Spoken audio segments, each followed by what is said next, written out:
Hello everyone, welcome to my channel. आज हम इस वीडियो में electrophilic substitution in aryl halide detail में डिस्कस करेंगे कि एराइल हैलाइड में इलेक्ट्रोफाइल किस प्रकार से सब्स्टिट्यूट होता है। इसको समझने के लिए तीन इंपॉर्टेंट रिएक्शन हेलोजिनेशंस, सल्फोनेशंस एंड नाइट्रेशंस, तीन इंपॉर्टेंट रिएक्शंस भी हम डिटेल में समझेंगे जो ऑर्गेनिक केमिस्ट्री से रिलेटेड इंपॉर्टेंट टॉपिक है, इंपॉर्टेंट कॉन्सेप्ट है बीएससी एंड एमएससी लेवल के एग्जामिनेशन के लिए। सो इलेक्ट्रोफिलिक जो होते हैं, इलेक्ट्रोफाइल्स जो होते हैं, किस प्रकार से एराइल हैलाइड में सब्स्टिट्यूट होते हैं, उसको समझने से पहले एराइल हैलाइड क्या होता है इसको जान लेते हैं। सो एराइल हैलाइड बेसिकली जो है एक एरोमेटिक कंपाउंड होता है।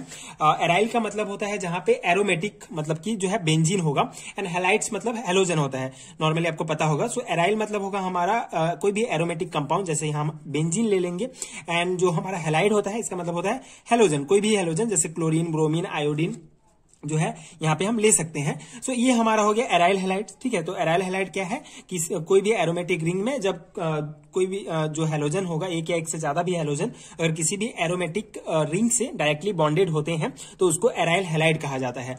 अब एराइल हैलाइड में इलेक्ट्रोफाइल सब्स्टिट्यूशन क्या होता है, तो कोई भी इलेक्ट्रोफाइल क्या होता है, इलेक्ट्रॉन, जिनको इलेक्ट्रॉन की जो है जरूरत होती है, ठीक है, इनके पास इलेक्ट्रॉन की कमी होती है, एंड ये हमारा जो एराइल हैलाइड होता है इनमें इनके पास इलेक्ट्रॉन की अधिकता होती है। ठीक है, तो ये जो इलेक्ट्रोफाइल होगा ये इस एराइल हैलाइड से जुड़ जाएगा, तो इसी को ही इलेक्ट्रोफिलिक सब्स्टिट्यूशन रिएक्शंस कहा जाता है। सब्स्टिट्यूशन का मतलब होता है जुड़ना। सो कोई भी इलेक्ट्रोफाइल जब किसी भी एराइल हैलाइड मतलब किसी भी एरोमेटिक कंपाउंड से जुड़ता है तो उसको इलेक्ट्रोफिलिक सब्स्टिट्यूशन कहा जाता है। ठीक है, तो इसी को ही इलेक्ट्रोफिलिक सब्स्टिट्यूशन रिएक्शन भी कहते हैं। लेकिन यहाँ पे कुछ इंपॉर्टेंट पॉइंट्स आपको समझना होगा कि इलेक्ट्रोफाइल जो है ऐसे ही जाके किसी भी कहीं भी नहीं जुड़ जाएगा। मतलब ये जो एराइल हैलाइड है इसमें कहीं भी जाके इलेक्ट्रोफाइल नहीं जुड़ जाएगा, बल्कि सिर्फ ऑर्थो या पैरा पोजीशंस में ही जाके जुड़ सकता है। ये ऑर्थो पोजीशंस या पैरा पोजीशंस में ही जाके इलेक्ट्रोफाइल हमारा जुड़ सकता है एराइल हैलाइड के साथ। इसका रीजन क्या है, ये जो अगर हम देखेंगे जो जैसे ये हमने क्लोरीन यहाँ पे लिया, ये बेंजीन, तो क्लोरोबेंजीन। सो क्लोरोबेंजीन का अगर हम रिजोनेंस स्ट्रक्चर देखें तो वहां पे हमको दिखेगा कि जो क्लोरोबेंजीन का जो इलेक्ट्रॉन डेंसिटी होगा, ठीक है, इसका जो रिजोनेंस स्ट्रक्चर के कारण जो इलेक्ट्रॉन डेंसिटी होगा ये ज्यादा होता है ऑर्थो और पैरा पोजीशंस में। ठीक है, ऑर्थो और पैरा पोजीशंस में जो है ज्यादा होता है मेटा पोजीशंस की तुलना में। ठीक है, जैसे ये हमारा जो है क्लोरोबेंजीन है, ठीक है, एक एराइल हैलाइड है, तो इसका रिजोनेंस स्ट्रक्चर के कारण जो इसका ऑर्थो और पैरा पोजीशंस है यहाँ पे जो इलेक्ट्रॉन डेंसिटी होता है ये ज्यादा होता है। इसी कारण जो इलेक्ट्रोफाइल्स होते हैं ये सिर्फ ऑर्थो या पैरा पोजीशंस में ही आकर जुड़ सकते हैं। ठीक है, तो ये इंपॉर्टेंट पॉइंट है, ये आपको ध्यान रखना है। इसी को ही हम आगे हेलोजिनेशंस एंड नाइट्रेशंस इनमें डिस्कस करेंगे। ठीक है, सो बेसिकली ये थ्योरी पोर्शंस वही है कि हेलोजन ग्रुप्स आर ऑर्थो और para directing group, therefore on halogenations, sulphonations and nitrations of aryl halide new incoming group take place at ortho or para positions in aromatic ring. Okay, so basically जो halogens group होते हैं ये भी ortho और para directing group होते हैं, इसीलिए जो halogenation, sulfonation, nitrations जो aryl halide का जो ये reactions होते हैं इनमें भी जो new incoming group होते हैं ये ortho या para positions में ही जाते हैं। ठीक है, aromatic ring के। तो ये बेसिक कॉन्सेप्ट है, आई होप आपको समझ में आ गया होगा। ये इलेक्ट्रोफिलिक सब्स्टिट्यूशंस का ही मेन कॉन्सेप्ट है।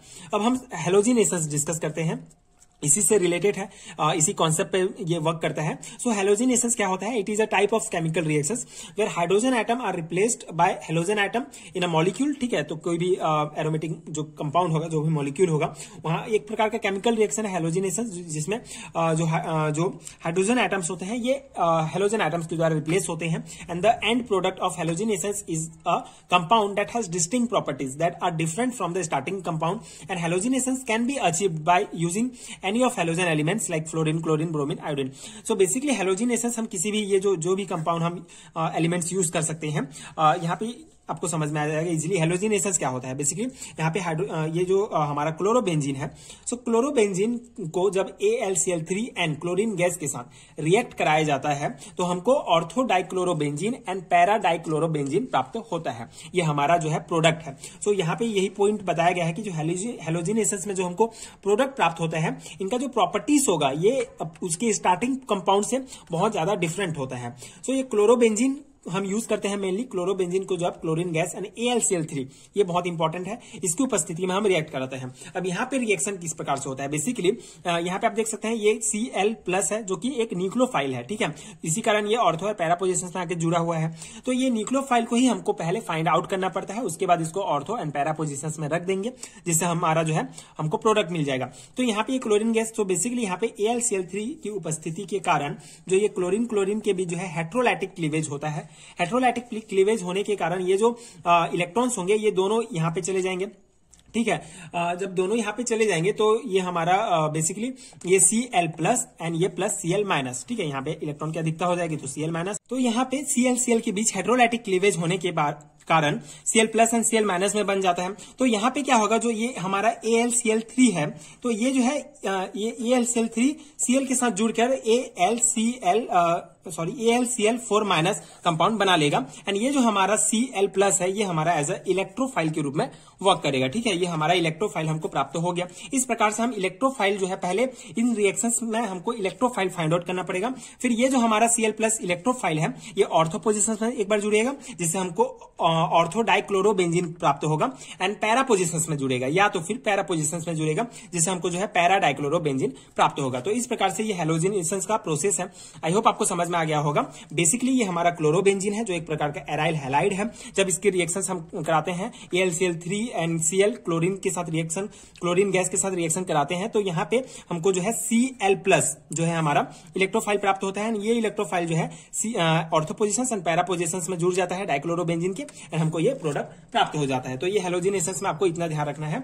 अब हमारा सेकंड जो इंपॉर्टेंट रिएक्शन है दैट इज सल्फोनेशन, ठीक है। सल्फोनेशन में क्या होता है, the introduction of sulphonic acid group into an aromatic compound is refer to as a sulphonation, ठीक है।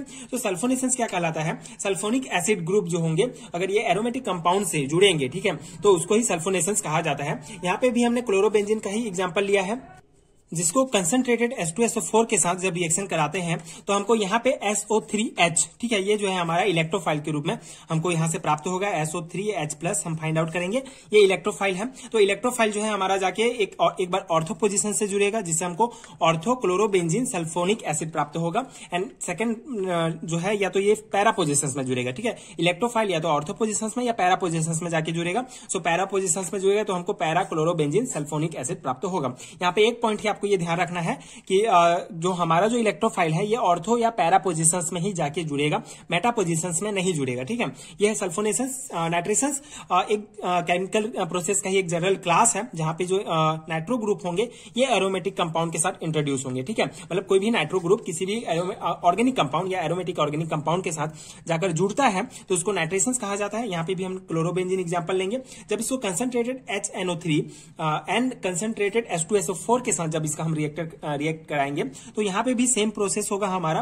हम यहाँ पे NO2 जो है हमारा इलेक्ट्रोफाइल है ये फाइंड आउट करेंगे एंड इस इलेक्ट्रोफाइल को एक बार ऑर्थो पोजीशंस में जोड़ेंगे, एक बार पैरा पोजीशंस में, जिससे हमको ऑर्थो नाइट्रोक्लोरोबेंजीन प्राप्त होगा एंड सेकंड जो हमारा है ये जब पैरा पोजीशंस में हमारा इलेक्ट्रोफाइल जुड़ेगा तो हमको पैरा नाइट्रोक्लोरोबेंजीन प्राप्त होगा, ठीक है। तो ये हमारा प्रोडक्ट है। इसको जब हम फ्यूमिक HNO3 के साथ जब रिएक्ट कराते हैं तो हमको जो है 1-chloro-2,4 डाइनाइट्रोबेंजीन प्राप्त होता है। ये हमारा एक फाइनल प्रोडक्ट है नाइट्रेशंस का, ये भी आपको ध्यान रखना है, ठीक है। मेनली इस प्रकार से जो नाइट्रेशंस में हमको मेन 1-chloro-2,4 डाइनाइट्रोबेंजीन प्राप्त होता है। बेसिकली क्लोरोबेंजीन का जब हम रिएक्शन कराएंगे तो ऑर्थो एंड पैरा नाइट्रोक्लोरोबेंजीन प्राप्त होगा। फिर उसको फ्यूमिक HNO3 के साथ रिएक्ट कराएंगे तो हमको ये 1-chloro-2,4 डाइनाइट्रोबेंजीन प्राप्त होगा। तो इस प्रकार से ये हमारा जो है इलेक्ट्रोफिलिक सब्स्टिट्यूशन होता है एराइल हैलाइड्स में, ठीक है। इस प्रकार के ये जो है ये जितने भी तीनों रिएक्शंस हैं ये तीनों रिएक्शन जो है इलेक्ट्रोफिलिक सब्स्टिट्यूशन, एराइल हैलाइड के इलेक्ट्रोफिलिक सब्स्टिट्यूशन का ही ये जो है एग्जांपल है। तो ये आपको ध्यान रखना है। आई होप आपको समझ में आ गया होगा एंड ये नोट्स आपके एग्जाम प्रिपरेशन के लिए हेल्पफुल हुए होंगे। Generally BSc and MSc level के एग्जामिनेशन के लिए बहुत इंपॉर्टेंट है, लॉन्ग टाइप क्वेश्चन में पूछे जाते हैं। तो इस प्रकार से आप इसको डायरेक्टली अपने थ्योरी एग्जामिनेशन में अप्लाई कर सकते हैं। आई एम 100% श्योर कि ये आपके लिए हेल्पफुल रहा होगा। अगर इसका नोट्स आपको चाहिए PDF फॉर्म में जहां आपको यूनिट वाइज PDF मिलेंगे, सो उसके लिए आपको नीचे डिस्क्रिप्शन बॉक्स में एंड कमेंट सेक्शन में लिंक मिलेगा, वहां से आप ये ले सकते हैं PDF स्टोर से। ये PDF जो आपके एग्जाम प्रिपरेशन के लिए हेल्पफुल होगा, वहां आपको बहुत सारे टॉपिक्स के PDF मिलेंगे। So if you find helpful so please check out that PDF store. And अगर वीडियो हेल्पफुल रहा होगा तो आगे की वीडियोस देखने के लिए प्लीज चैनल के साथ जुड़े रहिए। प्लीज सपोर्ट कीजिए, like share subscribe to my channel and thank you so much for watching.